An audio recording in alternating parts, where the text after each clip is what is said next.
Welcome! Today I'm showing how to change screen recorder sound settings into a REALME 9i. Firstly, open your settings, then scroll down and go into Convenience Tools. Here you got screen recording option, and now first block in this option will be record system sound, and record microphone sound. So this position of switcher it's activate, for example this option, and this turn off. For activate your record microphone sound, click on the switcher, click OK, and you activate this record microphone sound.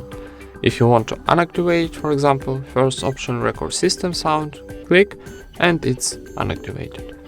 And that's it. Thank you for watching, leave thumbs ups and subscribe to our channel.